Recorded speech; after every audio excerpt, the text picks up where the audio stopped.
Good morning, dear friends. My name is Igor Yakovenko. It is now 7:40 a.m. in Kiev. Today is the 12th of February, and we shall now continue with our daily morning reflections together about what is happening in Russia, in the world, in Ukraine, and in our souls.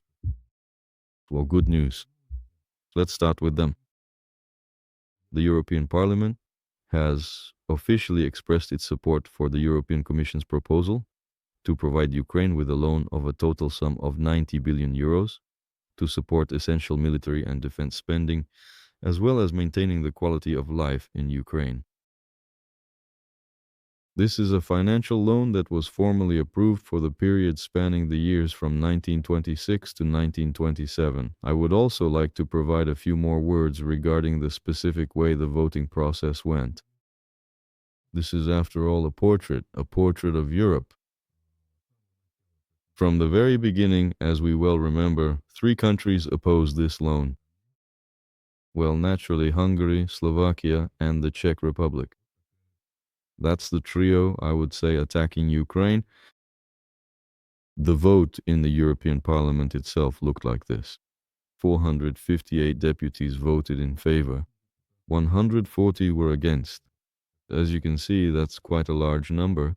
Clearly, these are not just deputies from those three countries.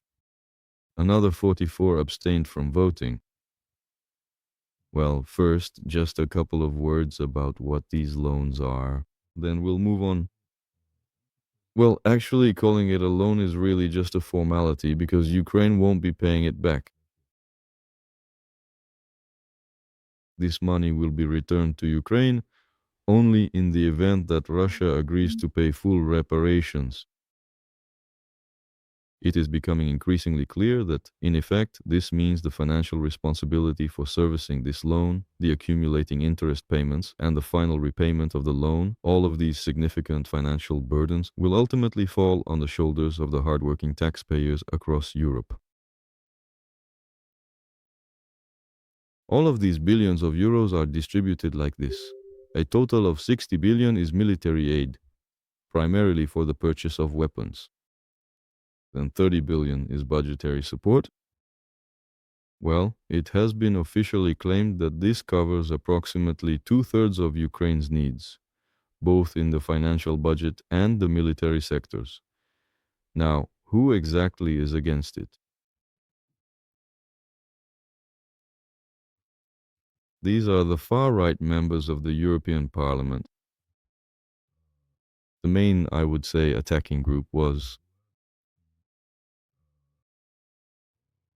the political group in the European Parliament, known as Europe of Sovereign Nations. They tried to disrupt. They have carefully considered this upcoming vote and prepared a formal resolution proposing to postpone the vote for the time being. And this specific group, let's be honest, is quite small. It is a small group made up of only 25 MEPs. The central core and primary driving force of the group are elected representatives of Germany's Alternative for Germany party. Furthermore, in addition to those members, there's also the Bulgarian Revival Party. Then New Confederation, that's from Poland. It's called Reclaim. This includes a group from France, the Republican Movement from Slovakia, Our Homeland from Hungary, and the Lithuanian Center Party. And also the Freedom and Direct Democracy Party from the Czech Republic. So, in short, it is a kind of political cocktail, a very extreme right-wing one. So that is roughly what the attacking lineup looks like, which was categorically opposed. Well, these are actually pro-Russian parties without any doubt. Now, I would also like to share some more good news with you today. As I have already mentioned, this specific loan package is set to cover approximately 2/3 of Ukraine's total financial needs. This is seen primarily in the national defense and security sectors, but also in the broader budgetary sphere. So right after the decision to allocate 90 billion euros, they convened for a meeting. At the meeting of the European Union Council on Defense, the ministers gathered, the defense ministers of the EU countries, And after approving the allocation of this loan, well, again, what is a loan really? In fact, it's the granting of, well, it's not a loan, it's a gift. It's simply aid.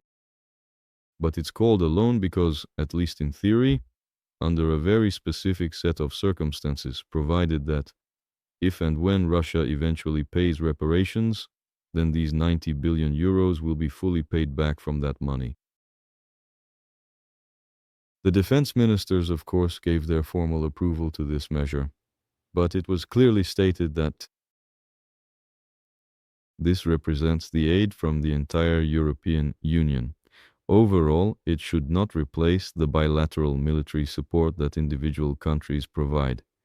And the main point was that this aid, a total of 90 billion euros, is simply not enough. And that is certainly true. When we look at it from this perspective, the Finnish Minister of Defense himself spoke very convincingly, saying that this is absolutely a major turning point, but nevertheless, it is simply not enough, and the governments of EU member states must also contribute much more. That is to say, it is not only the European Union as a whole that must act, but also the specific individual governments of each nation. So, in the same vein, Boris Pistorius, the head of the Federal Ministry of Defense of Germany, also expressed his views. This was also the case for the Minister of Defense of Estonia, who spoke, so to speak, in much the same way. To summarize the situation briefly, everyone who spoke at this meeting supported supplementing these 90 billion euros with additional financial aid from individual countries as well.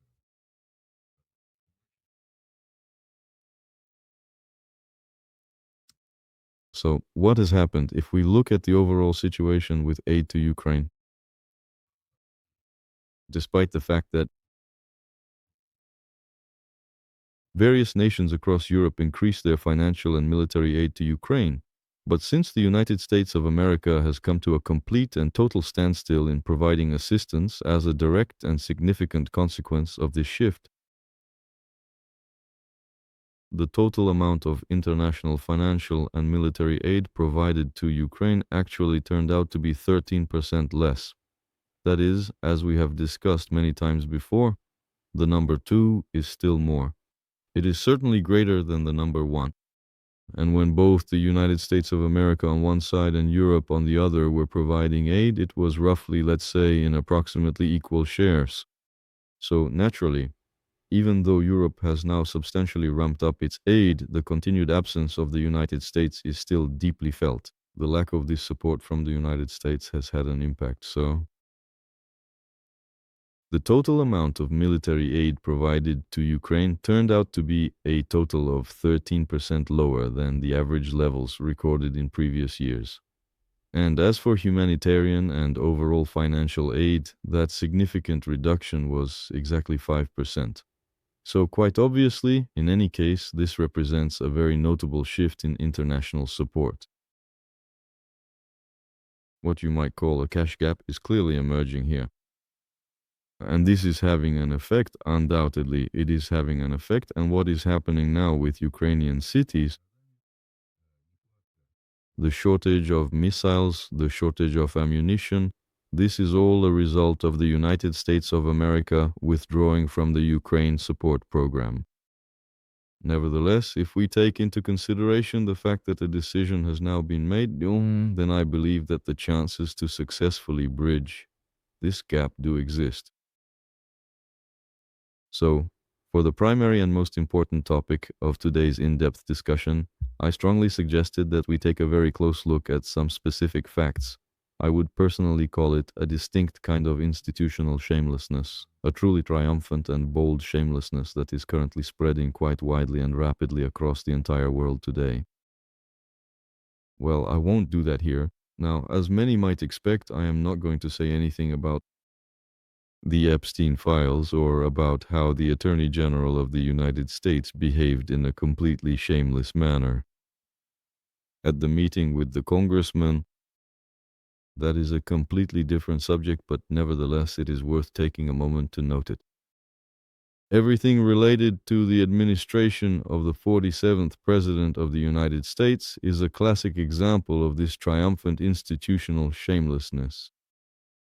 But I want to expand on this specific topic and discuss in more detail the event that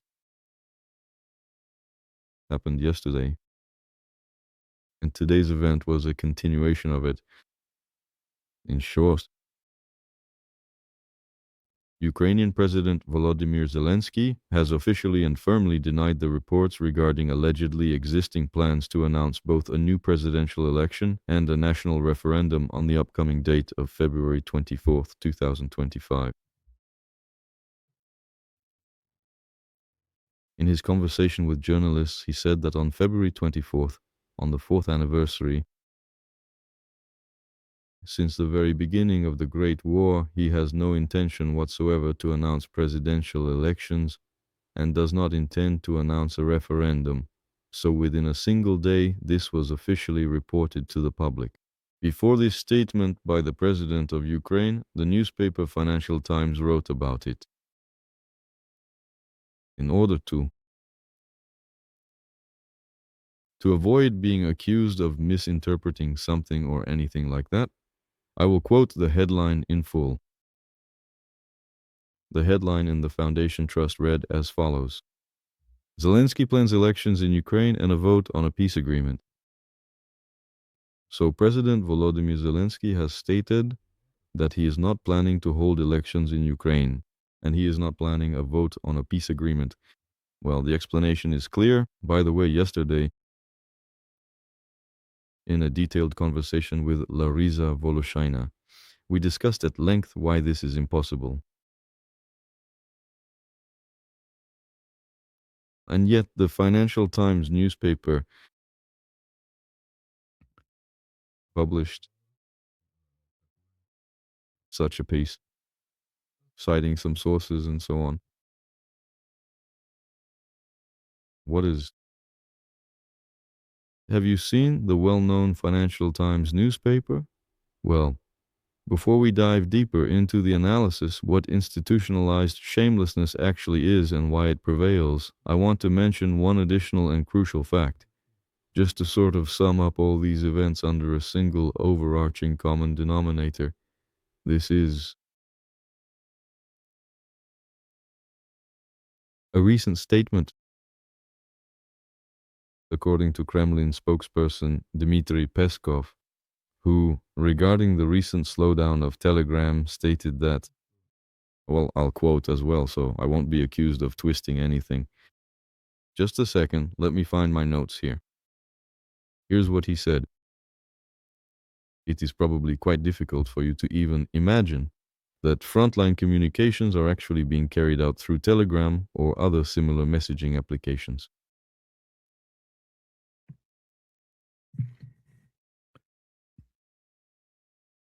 This was officially stated by a government official who in fact directly represents the official stance of the President of Russia.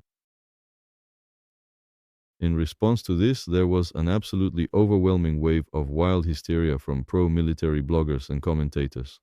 The Z-patriotic public vehemently asserted and claimed not only that Telegram is being used, but that it actually serves as the primary and main means of communication between Russian military personnel in the current conflict. And they say that slowing down Telegram has already led to real problems at the front. I won't quote them because there are just too many. The entire internet, the entire Z-patriotic community is boiling over. The governor of the Belgorod region, Vyacheslav Gladkov, also stated yesterday that the current slowing down of Telegram channels could significantly affect the timely delivery of critical operational information to all of the region's local residents. Yesterday, Sergei the paratrooper was literally having a meltdown. Sergei Mironov, the so-called Virgin Sergei Mironov, leader of the Duma faction, A Just Russia. I won't quote everything he said now, but he used the word scoundrels, referring to those who are slowing down Telegram. So, He's shouting and demanding, "Who is slowing down Telegram? Go to the front lines. The brave guys there are shedding blood. It's their only vital means of communication. What are you clueless idiots doing?" And so on. So, scoundrels, well, those kinds of epithets. Mironov launched a verbal attack against Roskomnadzor and, accordingly, those who support it. So, there were terrible threats like, "The death of every soldier who dies because of this slowdown will be on your conscience."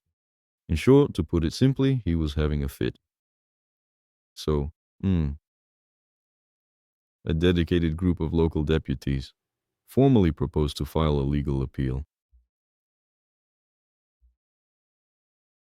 to the Ministry of Digital Development in order to thoroughly investigate and determine, basically, why exactly Telegram should be restricted or blocked. However, this specific proposal was ultimately and formally rejected by a majority vote. As for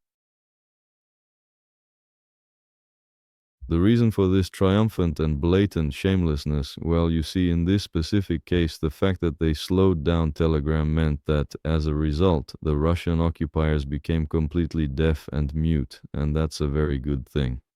In this particular instance, I fully support Roskomnadzor, Peskov, and the various deputies from United Russia who supported all of this.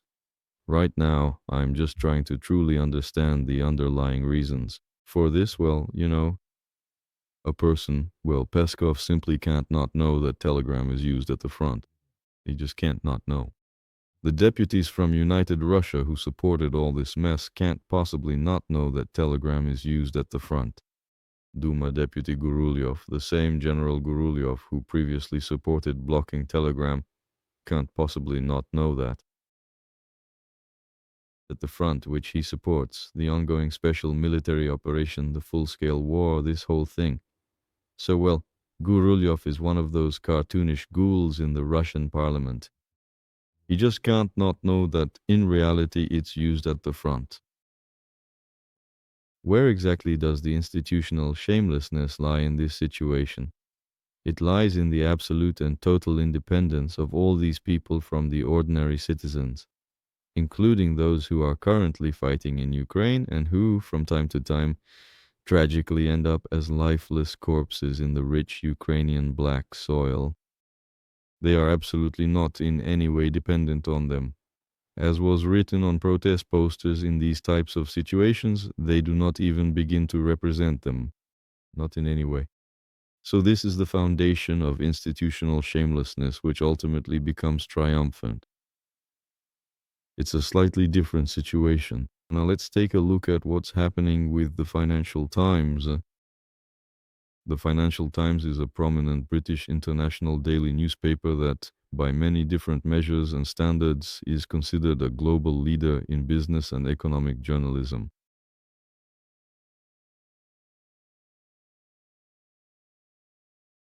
In various business and economic news media. It is printed in London and not only there. So it's based, well, I misspoke slightly when I previously said it's printed because these days it mainly comes out in digital form and that is where it's based. It actually belongs to the massive Japanese media company known as Nikkei. Its editorial offices are widely distributed across the world, particularly in the United Kingdom, the United States, and throughout Europe. So, the predominant readership demographic is digital subscribers. Well, to put it another way, this is a newspaper that, in theory, should be concerned about its reputation, because the foundation of its financial prosperity is, of course, its reputation. How did it come to be that this newspaper can allow itself to publish such complete nonsense, which is refuted the very next day? I think here we can talk about a serious problem. The loss of reputation, the very institution of reputation itself.